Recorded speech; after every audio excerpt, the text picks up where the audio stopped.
Takbo na, baka magbago pang isip ni sir. Hindi tuloy bayaran yan. Ganyan, takbo, sige.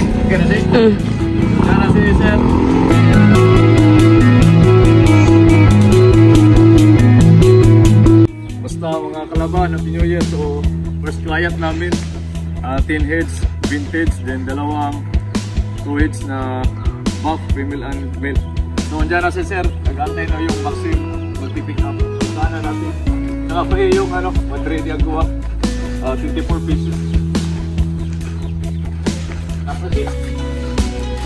Okay na si? Andyan na si sir.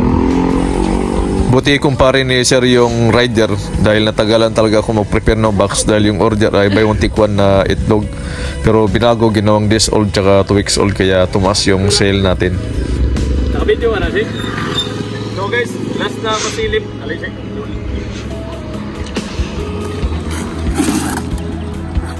Pahigda doon. Pahigda si. Pahigda. So 10 heads. 2 days old. Vintage or rare. Then male and female golden buff 2 weeks old. Kaya wag lang mawalan ng pag-asa mga kalaban. Tuloy lang, laban lang. So yung client natin ay from Japan. Kaibigan mo na sa sir. So from Japan yung client natin, nag-message si sir. So matagal na din natin sa followers.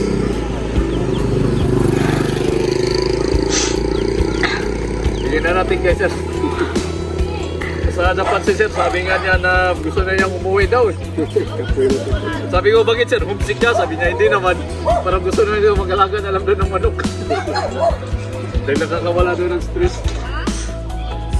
Parent ng chicks na kinuha ni sir, RR Vintage, Gimaclair, at saka English, American, Golden Buff, Orpington. Ito po sila yung mga client namin na kahit na madalang araw ay hindi pa ako natutulog dahil sinasagot natin yung mga queries nila. Kaya sakripisyo, sipag at tiyaga at sigurado ay may mararating din tayo. Walang madali po na simula. Yung experience natin ang nagtuturo sa atin. Maliit man o malaki, pag ito ay naipon, napakalaking tulong ito. Mula sa pag-harvest ng itlog, pag-incubate, pagkapisa, pagpalaki sa kanila ng maayos, ay dapat ganun din hanggang ibigay natin sila sa ating client. Dahil mainit, parasito yung mga sisiyo. Hindi sayang yung dinayad nito. Dapat yung tipong hindi lang tayo makabinta. Marami naman tong butas, kaya walang problema. Tsaka mahangin pag magbiyahin. Di ba sir? Siguraduhin natin na maayos sila hanggang makarating sa bagong master nila. Itipay na to. 350 din ito. Oo. Ang kuban daw sa i-kuban lang ganyan. Bangko. Hindi ka muli pagkuhan. Sige. Ang madali ako sir. Isi, mga picture mo isi. Sabi ko, picture saan ka ito nakatingin si sir? Baka may dumaan siguro na magandang breed ng manok. Wala namang dumaan ah. Ganito lang siguro si sir magpakyot.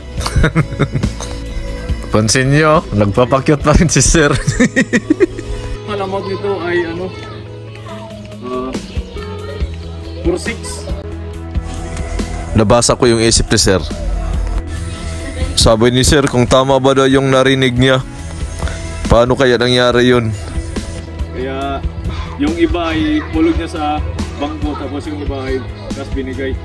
So, secret na namin kung magkano yung lahat. Ayun, sa wakas, tumawa rin si sir. Salamat sir, Jimwell. Homestead, 39-39 yung backyard yata niya. Follow nyo. God bless.